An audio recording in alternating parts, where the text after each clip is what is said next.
Hello bachcho, welcome back to the chapter Animal Classification. For today's lecture, we are going to discuss 5 brief answers in detail. For SSC students, these 5 brief answers are extremely important. Where we are going to talk number 1 about fishes, number 2 about amphibians, number 3 reptiles, number 4 birds, and number 5 mammals. Now, in order to by heart these 5 brief answers one by one, it is very confusing and it is very difficult as well. Many a times we skip many points which is given in the text. So, what we will do is, we are going to compare and contrast all 5 categories together so that remembering the points of each of this category becomes easy. अब जैसे जैसे मैं बताऊं बेटा, तो उस हिसाब से इसको याद रखना. Okay. Now in the first section we will consider different points of comparison. Then beta, remember the shortcut of param. P A R A M. Okay. Remember the shortcut of param. P A R A M. अब P से क्या होगा बेटा? Pisces. Pisces का meaning क्या है? Fish. Okay. ए से क्या होगा बेटा? Amphibians. R for reptiles.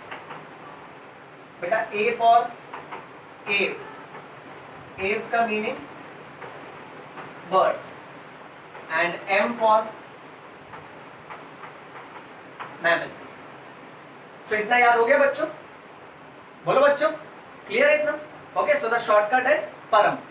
Pisces, amphibian, reptiles, aves, mammals. अच्छा, अब उसके बाद जो पॉइंट्स कंसीडर करेंगे ना, ओके राइट, ये पॉइंट्स की वजह से ये पांचों ब्रीफ आंसर आसान हो जाएगा. बिकॉज बोर्ड एग्जाम में तुमसे पूछ सकते हैं write a short note on pisces. So कम से कम 1 2 3 4 5 6 7 8 पॉइंट्स तो पाइसेस में लिख लेगा, 8 पॉइंट्स एम्फीबियंस में, रेप्टाइल्स में, एव्स में और मैमल्स में. इसको हम कर देंगे बहुत ही ज्यादा आसान. अब पॉइंट्स में ना, सबसे पहला पॉइंट जो तू कंसीडर करेगा ना बेटा, the first point that is related to body temperature.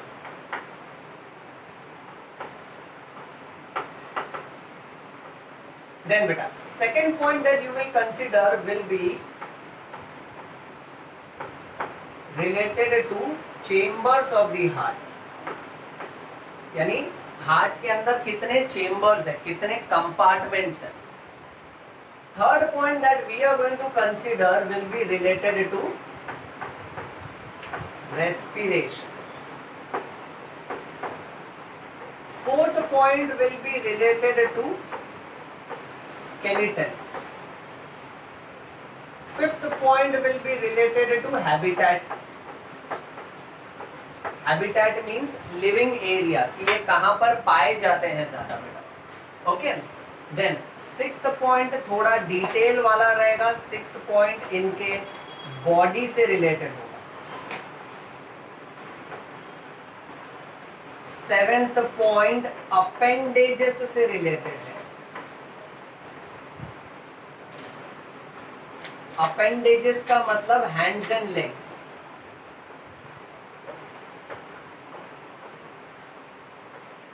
And eighth point में we will consider different examples. चल देख बेटा, ध्यान से देख. सो टोटल 8 पॉइंट्स पहले बाय हार्ट करने. Okay. First point body temperature, second point heart chambers, third point lungs यानी रेस्पिरेशन से रिलेटेड. सो पहला 3 याद रख, बॉडी टेम्परेचर, हार्ट और लंग्स, रेस्पिरेशन. ठीक है. फिर उसके बाद skeleton, habitat, body related characters, appendages related characters and examples. अब बॉडी टेम्परेचर के हिसाब से फिश, एम्फीबियंस और रेप्टाइल्स, ये तीनों के तीन कहलाते हैं कोल्ड ब्लडेड एनिमल्स.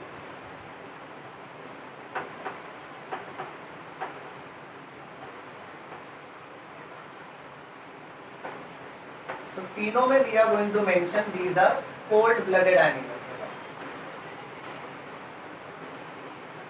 और एव्स और मैमल्स जो होते हैं ना बेटा, they are warm blooded animals.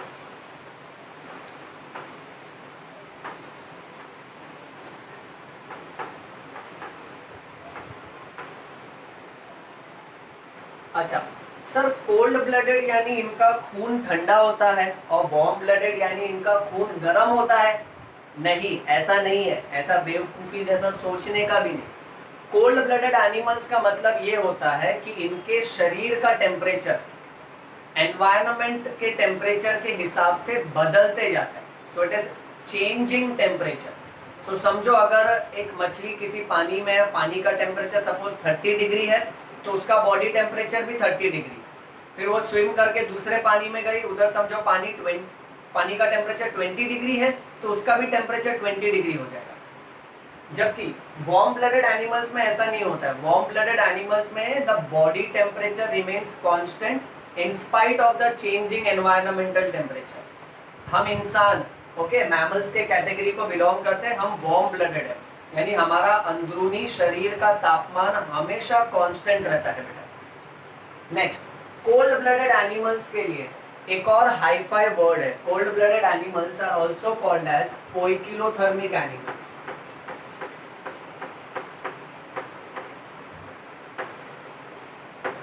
ये वर्ड अभी से याद रखो, अच्छा रहेगा बेटा। ओके, सो कोल्ड ब्लडेड के यहाँ पे we will mention they are also called as poikilothermic. Sir बहुत डिफिकल्ट वर्ड है। अरे हिंदी में कैसा हम लोग पाव किलो बोलते हैं, वैसा पोई किलो याद रख लेने का, इजी बेटा। Okay, so these are also called as poikilothermic.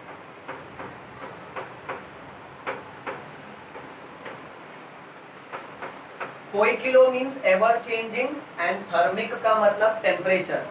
वैसे ही वार्म ब्लडेड को हम लोग बोलेंगे बेटा होमियोथर्मिक।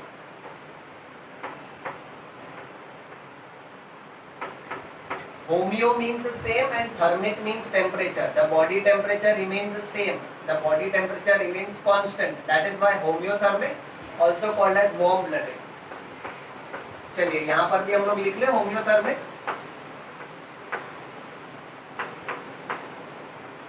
Next, heart chambers की अगर बात करें, then fishes have two chambered hearts.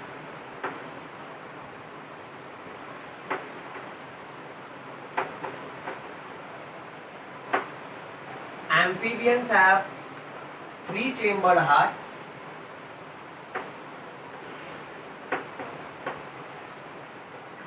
Reptiles also have three-chambered heart, except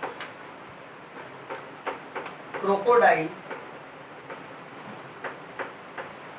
which has four chambers in heart. Okay. So they have three chambers except crocodile which has four chambers. Aves or mammals same. Both of them have four chambered heart beta.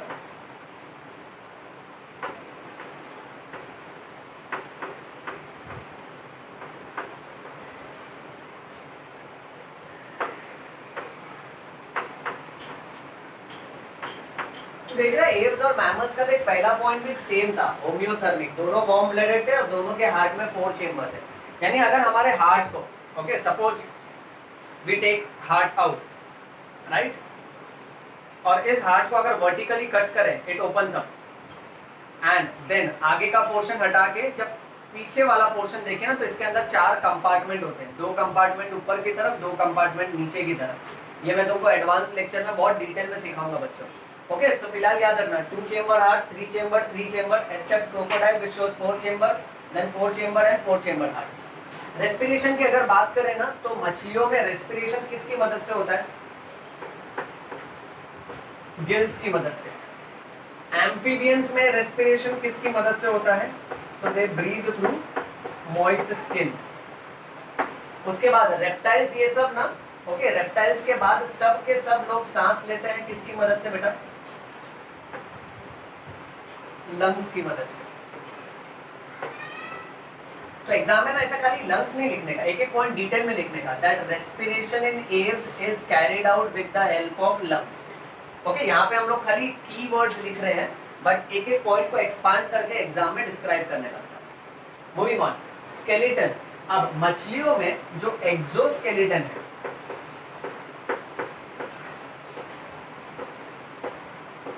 वो किसका बना होता है? Scales का बना होता है।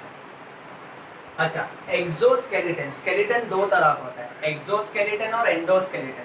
बच्चों एक बात याद रखो, बायोलॉजी में स्केलेटन का मतलब हड्डी नहीं होता है, स्केलेटन का मतलब होता है सपोर्टिव एंड प्रोटेक्टिंग फ्रेमवर्क, वो स्ट्रक्चर जो तुम्हारे शरीर को सपोर्ट भी करता है और प्रोटेक्ट भी करता है बेटा। सो एक्सोस्केलेटन में जैसे हमारी बात करें तो हमारे एक्सोस्केलेटन में बाहरी रूप पे क्या सपोर्ट और प्रोटेक्ट कर रहा है, तो हमारे स्किन, हेयर और नेल्स है बेटा। अंदरूनी तौर पे क्या क्या होता है, बोन्स और कार्टिलेज होता है। अब मछलियों में एक्सोस्केलेटन के तौर पे उनके पास क्या है, स्केल्स। सर स्केल्स क्या होता है, ओके तूने देखा है हर मछली के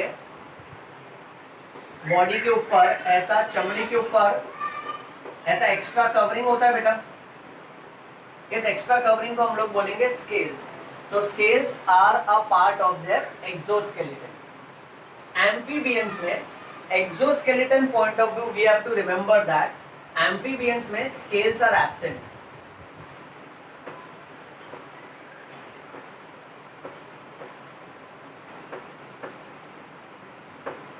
So इनमें there is no exoskeleton. Amphibians में there is no exoskeleton. इनमें directly they show presence of moist skin. ये याद रखो। अच्छा, reptiles में अगर exoskeleton देखें ना, so इनमें the exoskeleton is consisting of dry scales which are present over the skin. Birds में exoskeleton,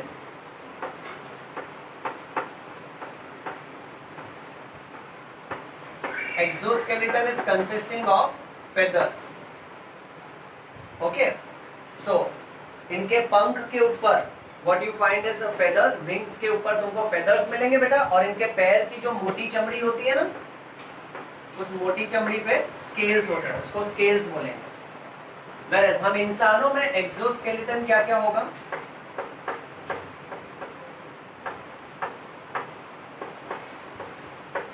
इंसानों में बोले तो हेयर, बाकी के जानवरों में जो बड़े बड़े बाल जैसे स्ट्रक्चर होते हैं उसको फर बोलते हैं। So the exoskeleton is consisting of hair and fur. Next, habitat. मछलियां they are found in aquatic habitat. We all know मछली जल की रानी है, बायोलॉजी की कहानी है। एक्वेटिक हैबिटेट यानी ये दोनों पानी में मिलेंगे बेटा। You will find them in fresh water also and you will find them in marine water also. Marine water यानी सॉल्टी वाटर। ओके, एम्फीबियंस की अगर बात करें ना, ये जब लार्वल स्टेज में होते हैं, सर लार्वल स्टेज यानी सिंपल, लार्वल यानी बच्चू। जब ये छोटा छोटा बच्चू रहता है ना, तब ये पानी में पाया जाता है बेटा, तो तब उनका हैबिटेट वाटर होता है। और जब ये अडल्ट में कन्वर्ट हो चुके होते हैं ना, at that time they are found both on land as well as on water. Okay, next, reptiles की अगर बात करें तो बहुत ही important, they are the first true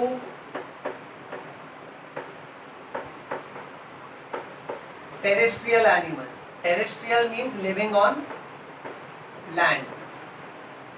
Okay, so ये पूरे पानी में थे, ये पानी में भी और जमीन पे भी, और यहाँ से ये स्ट्रिक्टली जमीन पर था। बर्ड्स की बात करें, so birds are aerial in habitat. Aerial का पहला 3 अक्षर देखो, दैट इज एयर। ओके, उड़ते हैं ना बेटा, राइट।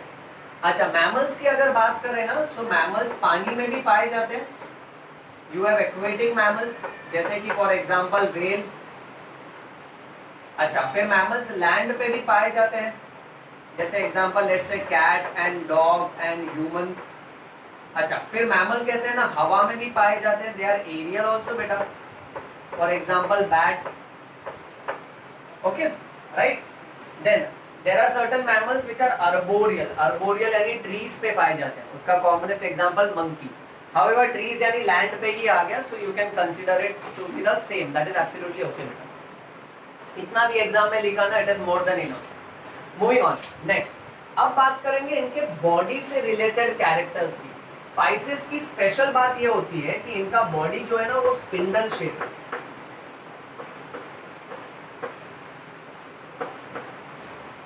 स्पिंडल शेप बॉडी कैसा होता है मालूम है बेटा? स्पिंडल शेप यानी इनका बॉडी बीच से बहुत ही ज्यादा मोटा है और दोनों एंड से एकदम ही पतला हो जाता है.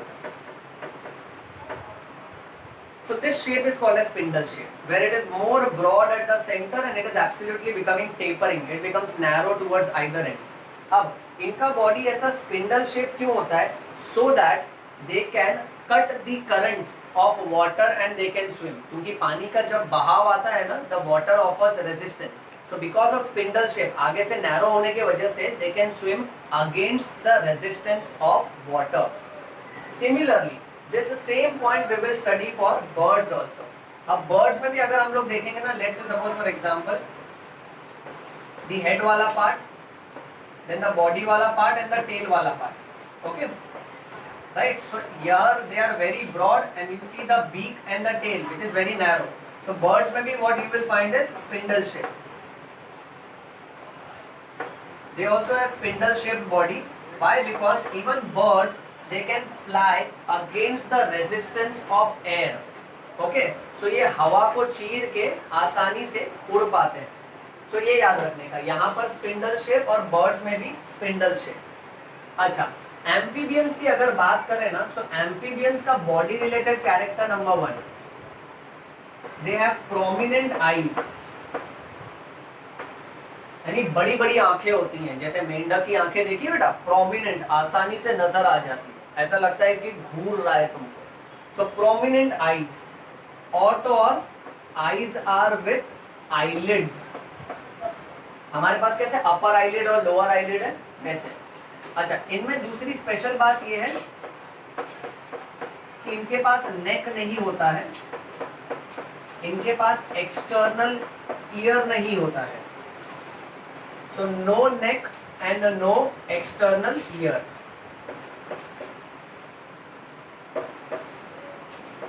Tympanum represents their ear. Tympanum का मतलब होता है ईयर ड्रम. हिंदी में हम लोग इसको बोलते हैं कान का पर्दा. देखो नॉर्मली कैसा होता है मालूम है बच्चों? देखो हमारे इसमें ये एक्सटर्नल ईयर है.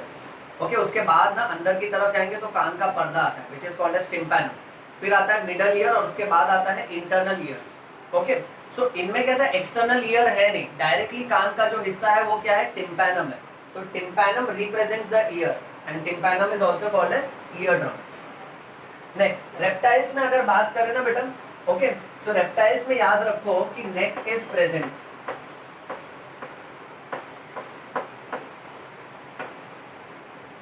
That is the speciality of reptiles. अच्छा, सेकंड, रेप्टाइल्स में भी what you will find is presence of tympanum. Okay, and tympanum represents the ear. Okay, birds में spindle shaped body. Okay, birds में like reptiles neck is present.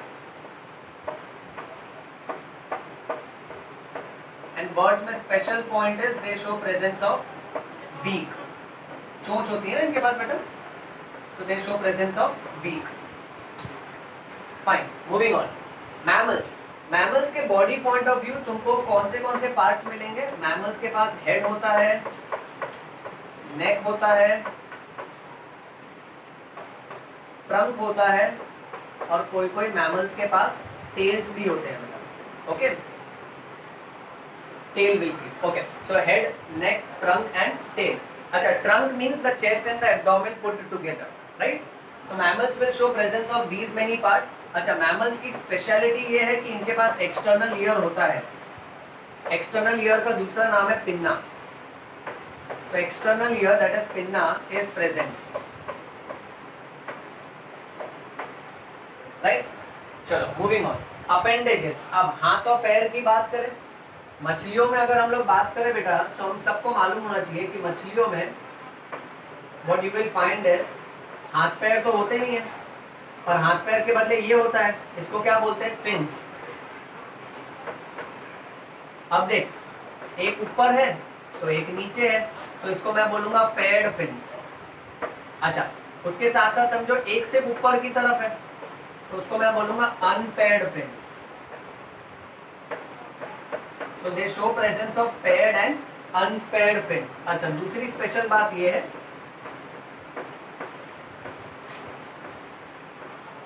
फिर पीछे की तरफ ये जो है इसको हम लोग बोलेंगे टेल फिन। सो पेयर्ड और अनपेयर्ड फिन्स के वजह से ये क्या करते हैं, पानी में बैलेंस करते हैं खुद को, ओके, और ये इनको स्विम करने में काम में आते हैं बेटा। और टेल फिन ना स्टेयरिंग का काम करता है, स्टेयरिंग का काम करता है, यानी ये डायरेक्शन बदलने के काम आता है बेटा। एक गाड़ी का कैसे स्टेयरिंग होता है जो आपको डायरेक्शन बदलने के लिए काम आता है, वैसे ही टेल फिन के मदद से ये लोग पानी के अंदर डायरेक्शन बदल सकते हैं बेटा।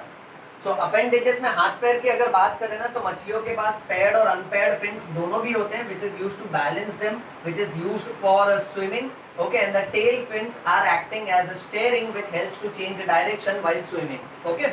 ऐसा एक्सपांड करके पूरा लिख लेने का बेटा।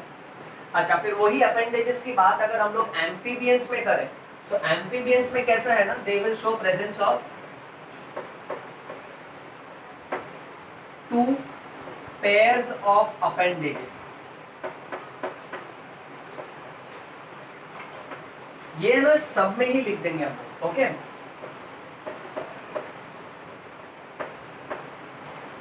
Two pairs of appendages. Appendages and limbs are same beta, okay, so we'll write over here appendages also refers to limbs। सब में सेम मेंशन करेंगे, they show presence of two pairs of appendages और limbs। Short form में लिखा बेटा appendages और limbs, two pairs of appendages और limbs। अब टू पेयर्स क्यों, क्योंकि ये सब जो है amphibians, reptiles, Aves and mammals, ये सब के सब दे आर टेट्रापोडा। हमने हमारे पिछले वीडियो में डिस्कस किया था बेटा, tetra means 4 and poda means legs, so they show presence of total 4 legs, okay, जिसको हम लोग टू पेयर्स के टर्म्स में बोल रहे हैं बेटा। अच्छा, अब इनके अपेंडेजेस में जो फिंगर्स होती हैं उसको हम लोग बोलेंगे डिजिट्स। Amphibians में the fingers, that is digits, are without claws। Reptiles में the digits shows claws and scales also। यानी इनमें कैसे है कि इनकी जो उंगली है, सपोज फॉर एग्जांपल एम्फीबियंस में फ्रॉग इमेजिन करो, अब फ्रॉग की जो उंगली है उस उंगली के ऊपर कोई तेज धार वाला पॉइंटेड नाखून नहीं होता है, सो डिजिट्स आर विदाउट क्लॉज। अब वही जगह पे रेप्टाइल्स में क्रोकोडाइल इमेजिन कर बेटा, their digits will show presence of claws and the digits are made up of scales, यानी कड़क चमड़ी के बने होते हैं बेटा, तो ये एक याद रखो। अच्छा, दूसरी स्पेशल बात रेप्टाइल्स में ये है कि इनके लिम्स की मदद से they are known for crawling and for creeping। so ये crawl और creep करते हैं, यानी ये जानवर रेंगते हैं ज्यादा से ज्यादा बेटा, okay. Next, then talking about birds, birds में forelimbs are modified into wings for flying and hind limbs shows the presence of scales and claws which helps in walking and it also helps for gripping, यानी चलने के भी काम आता है, कोई चीज पकड़ने के भी काम आता है। इनके आगे के जो 2 पैर है ना वो पंख में विकसित हो गए, which is helping them to fly, और पीछे के जो 2 पैर है उसको हम लोग हाइंड लिम्स बोलेंगे। आगे के पैर फोर लिम्स बेटा, और पीछे के जो पैर है उस पे जो कड़क चमड़ी है उसको स्केल्स बोलेंगे, और उस पे भी क्लॉज होते हैं, नाखून होते हैं, जो इनको अलग अलग ब्रांचेस को ग्रिप करने के लिए काम में आते हैं बेटा। नेक्स्ट, मैमल्स की अगर बात करें, we show presence of 2 pairs of appendages और limbs and these appendages or limbs will show presence of skin, hair nails और हूव्स। स्किन, हेयर और नेल्स तो हम सबको पता है। हूव्स देखो मालूम है, जानवर के पैर में जो नीचे का कड़क वाला पार्ट होता है बेटा, जैसे सपोज घोड़े का जो पैर है, ठीक है, तो उसके नीचे जो कड़क वाला पार्ट होता है ना, उसको हूव्स बोलते हैं। ओके, सो ये इनके डिजिट्स की, ये इनके पैर की खास बात है बेटा। अलग अलग जानवरों में अलग अलग तरह के पार्ट्स मिलेंगे। अच्छा, लास्ट एग्जाम्पल बचा। फिशेस में एग्जाम्पल क्या क्या लिख सकते हैं, जैसे रोहू एक मछली का नाम है, पॉम्फ्रेट दूसरी मछली है बेटा। अच्छा, then even remember sea horse comes under this, हाँ बेटा। Then we will have shark as another example, electric ray and sting ray. Amphibians में what we can write, frog, frog की तरह ही एक और आता है बेटा जिसको टोड बोलते हैं। And there is one more example, salamander, छिपकली जैसा दिखता है, कंपैरेटिवली बड़ा होता है बेटा। Okay, that is salamander. Reptiles की अगर हम लोग बात करें तो remember crocodile, remember turtles, tortoise, turtle और टॉर्टोइस थोड़ा अलग होता है बेटा। Then we have snake in this particular category. Okay, right? So these are reptiles. अच्छा, birds में you can write whatever you want बेटा. You can write on parrot, you can write on pigeon, you can mention crow, penguin, ostrich. That is more than enough. Mammals में you can consider humans, rat, cat, dog, bats. Remember, dolphin is also a mammal, na beta? Even whale is a mammal. Dolphin or whale मछली नहीं है. These are two mammals. Special example. Okay, right? Then other than that, you can mention camel and many more. This is more than enough. Students, I request you to take screenshot of this. इसका screenshot ले लो आप लोग। Board exam में ये 5 answers तुमको पूछे जा सकते हैं ब्रीफ में। अब इसमें से कोई भी आंसर आया ना, जैसे स्पाइसेस के बारे में आया, तो ऐसे डिस्क्राइब करना चालू कर देना, बोलने का कि they are cold blooded, they are poikilothermic, body temperature keeps changing. Expand करना एक एक पॉइंट को डिटेल में। फिर बोलने का कि दे show presence of 2 chamber heart, respiration takes place by gills, exoskeleton is consisting of scales which is meant to protect the body, habitat is aquatic, they are found in both fresh water, marine water means salty water, the shape is a spindle shape of the body so that they can cut through the resistance of the water and they can swim, they show presence of paired and unpaired fins for balancing and for swimming, the tail fin is acting as steering organ for direction and right example। ऐसा कर करके ना सारे points भर देने। I hope बच्चों तुमको ये पार्ट अच्छे से समझा है। Okay, right? So animal classification का हो गया स्वाहा। अच्छे से मन लगा के पढ़ो, और अगर ये लेक्चर तुमको बेनिफिट कर रहा है तो कमेंट सेक्शन में यो बायो लिखो, बिकॉज बायो अपने आप में बहुत ही अमेजिंग सब्जेक्ट है। Read bio, lead bio, yo bio. Thank you.